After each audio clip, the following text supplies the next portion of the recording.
찬송가 401장입니다.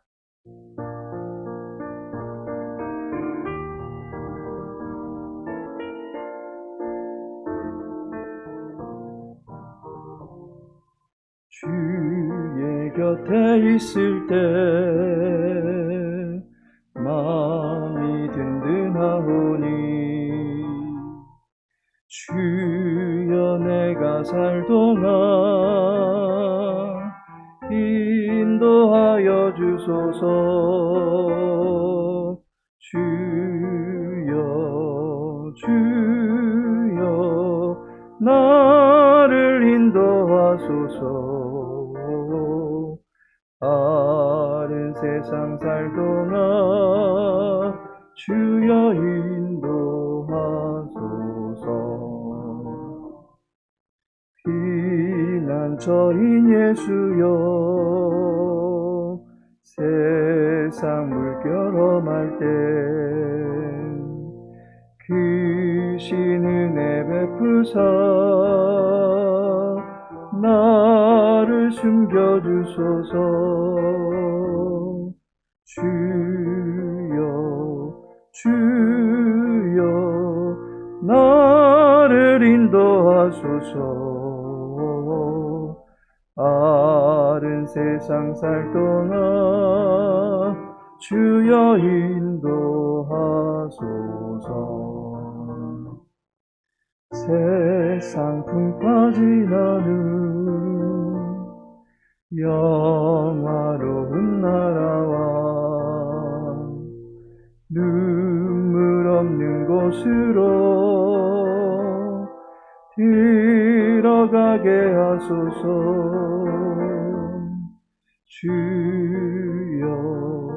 주여 나를 인도하소서. 다른 세상 살 동안 주여 인도하소서.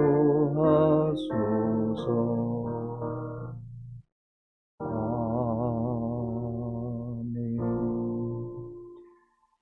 사사기 1장입니다.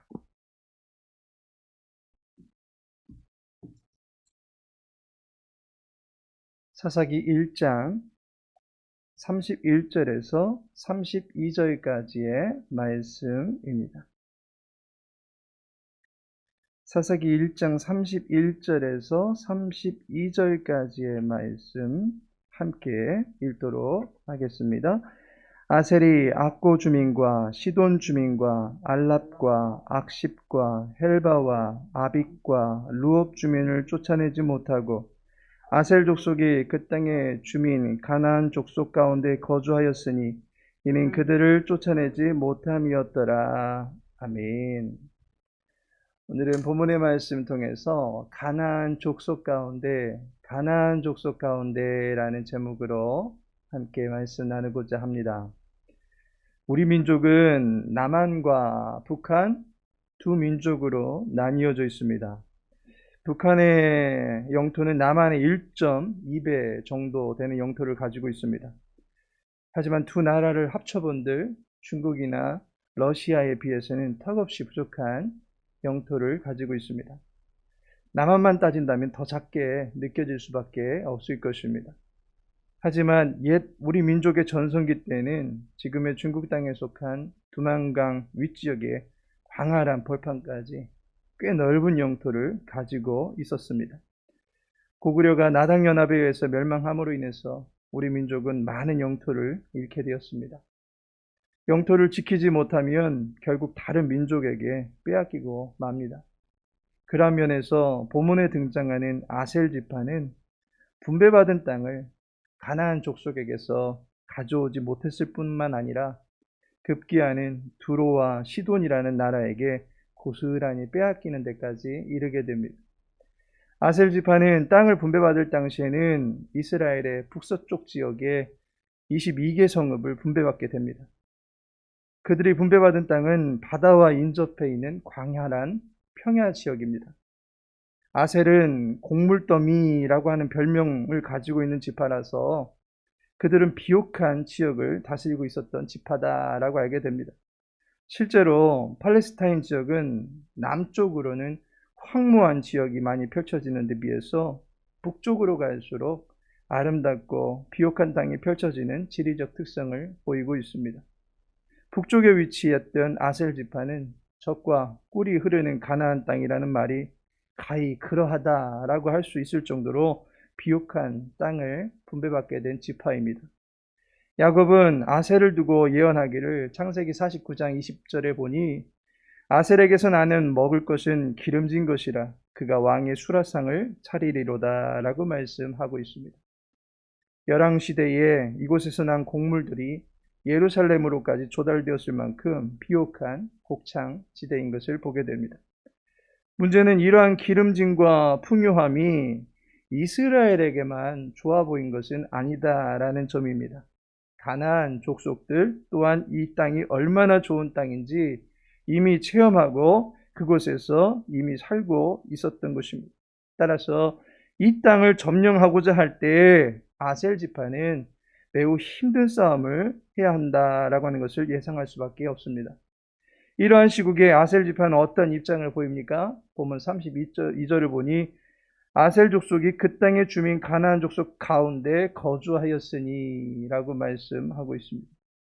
지금껏 보아오던 정복 역사의 내용과는 다른 성격으로의 입장 변화가 나타나는 것을 보게 됩니다. 주객이 전도된 듯한 모습입니다. 그간에는 이스라엘 지파 내에 가나안 족속이 거주하는 모양새였습니다. 주도권을 이스라엘이 쥐고는 있다지만 가나안 족속들이 그들 내에 함께 공존하는 식의 상황이 전개되고 있습니다. 하지만 지금은 공존이라기보다는 거의 끼어 사는 처지로 전락해 있음을 보게 됩니다. 이처럼 아셀 지파가 해당 땅에 대한 주도권을 갖지 못한 이유가 무엇입니까? 아셀 지파는 가나안 땅에 대한 확고한 자리매김을 하지 못한 것입니다. 본문을 보아도 다른 지파들과 다른 형태로 자리를 잡았다라고 하는 것을 알게 됩니다. 가나안 족속 내에 이스라엘이 이제 거주하는 형태를 보이고 있습니다. 정복 전에 주도권마저 가져오지 못한 채 원주민의 눈치를 보며 살아야 되는 상황을 맞이하게 된 것입니다. 급기야는 이후로의 역사 속에서 아셀 지파는 이방 민족에게 그 영토까지 내주게 됩니다. 정복을 못한 것입니다. 이와 같은 일이 벌어진 근본적인 이유가 무엇이겠습니까? 바로 소명의식을 잃어버렸기 때문입니다. 소명이라는 말을 부르심이라고 알고 계실 것입니다. 그런데 한자어의 정확한 풀이를 보면 부를소 목숨명입니다. 부름받은 목숨으로서 생명 걸고 순종해야 되는 부르심을 가리켜서 소명이다라고 말하는 것입니다. 전쟁에서는 패배한다라고 하는 것은 그 즉시 죽음으로도 직결될 수 있는 중차대한 문제입니다. 따라서 목숨 걸고 싸워야 되는 것이 전쟁입니다. 그렇지 않을 경우에 패배하고 포로가 되는 비참한 지경에 이를 수 있게 됩니다. 이스라엘은 정복전쟁의 용사로 소명을 받은 것입니다. 생명을 걸고 전투에 임할 정도로 강인한 정신을 갖추어야만 합니다. 그리고 상대도 마찬가지 입장일 것입니다. 배수진을 친 것과 같은 상황에서의 혈전일 것입니다. 여기서 패배하면 더 이상 갈 곳이 없습니다. 또한 많은 것을 빼앗기는 반면에 얻는 것은 하나도 없다라는 것입니다. 가나안의 거민들은 이러한 면에서 사생결단하고 완벽하게 이스라엘에게 맞서고 있다라고 하는 것을 본문을 통해서 알게 됩니다. 31절을 보시게 되면 아셀이 악고 주민과 시돈 주민과 알랍과 악십과 헬바와 아빅과 르홉 주민을 쫓아내지 못하고 라고 말씀하고 있습니다. 본문에 등장한 도시는 총 7개입니다. 7개의 도시 주민들이 뭉쳤습니다. 사실 성경에서 7이라고 하는 것은 전체를 드러내는 의미이고 꽉 찬 수를 의미합니다. 다시 말해서 아셀 지파가 정복해야 될 가나안 땅에 거의 모든 가나안 족속들이 임전무태의 자세로 아셀과 맞대응을 하고 있다라고 하는 것을 보게 됩니다. 아셀 지파가 분배받은 가나안의 거민들은 이미 목숨 걸고 싸울 작정을 하고 있었던 것입니다. 사기가 충천해 있습니다. 반면에 31절을 보면 아셀 지파는 쫓아내지 못하고 라는 전적보고를 하고 있습니다. 아셀 지파는 쫓아내지 못할 정도로 힘의 열세를 인지하고 있었던 것입니다. 결국 아셀 지파는 그들 민족 내에 끼어서 지내는 정도로 있었던 것입니다. 이러한 아셀 지파의 유약한 자세로 인해서 이후 시대에 그들은 많은 영토를 잃게 됩니다. 아셀 지파의 북쪽 지역이 두로, 시돈, 이방국의 영토 속으로 복속되는 결과를 맞이하게 됩니다. 결과적으로 하나님의 나라가 되어야 될 땅이 우상의 땅이 되고 맙니다. 열왕기상의 마지막 부분에 가서 아합의 부인인 이세벨이 등장합니다.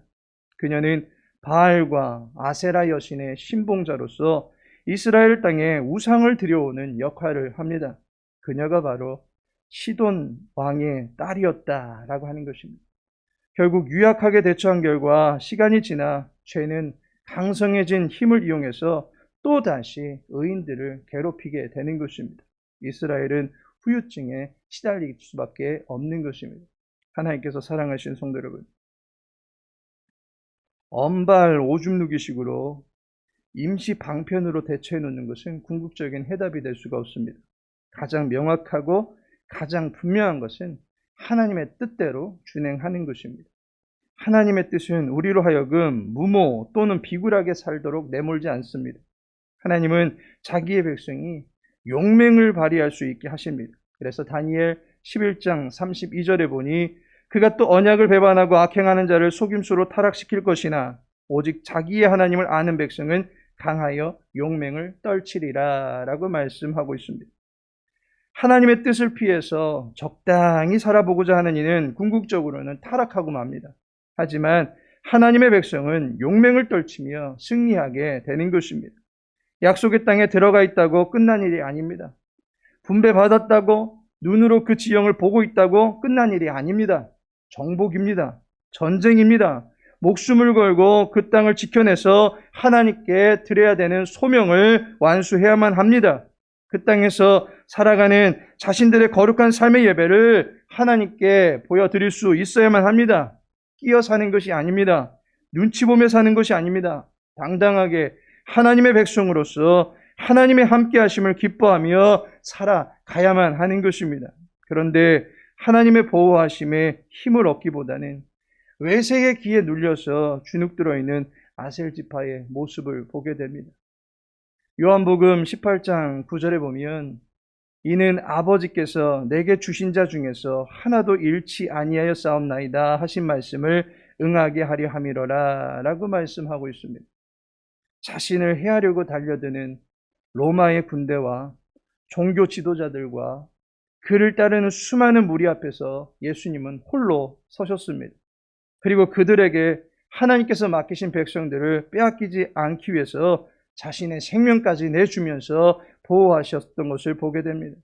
우리는 예수님이 생명을 걸고서 지켜내신 하나님의 사람들입니다. 목숨 걸고 소명을 이행해 주신 예수님으로 인해서 우리의 삶의 자리가 영생과 축복의 자리로 보장되어 만들어진 것입니다. 주님께서 우리가 살아가야 될 삶의 자리를 정복해 놓으신 것입니다.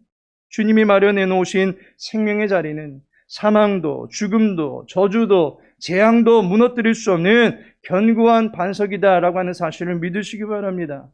예수 그리스도가 우리의 주권자요, 우리의 정복자이심을 믿으시기 바랍니다. 예수님과 함께 세상 앞에서 담대하게 살아갈 수 있게 되기를 축원합니다. 내가 세상을 이겨노라 라고 말씀하신 주님의 선포가 저와 여러분에게 확신 있는 또한 능력 있는 말씀이 되어서 그 말씀을 발판 삼아서 당당하게 살아감으로 말미암아 어느 한 날도 하나님의 영광을 나타낼 수 있는 저와 여러분 되어지기를 예수님의 이름으로 축복합니다. 우리의 힘이 되신 여호와 하나님, 주님과 함께함이 기쁨이 되고 자랑이 되게 하옵소서.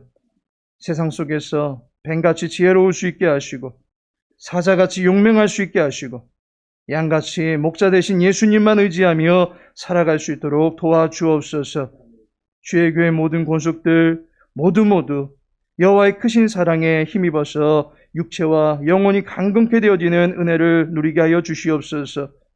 여호와의 크신 팔로 보호하시고 붙잡아 주시어서 사망의 음침한 골짜기와 같은 인생살이 속에서도 해를 두려워하지 아니하며 감사하며 찬양하며 살아갈 수 있도록 도와주시옵소서. 오늘 저녁에 있을 3일 예배를 통해서 복음서를 통해 주님의 고난을 다시금 묵상할 수 있게 하시고 고난 중에 우리를 가르치시고 중보하시며 보호하신 예수 그리스도의 대속의 사랑을 깨닫는 복된 시간 될 수 있도록 도와주옵소서. 모든 걸 주님께 부탁하며 예수님의 이름으로 기도합니다. 아멘.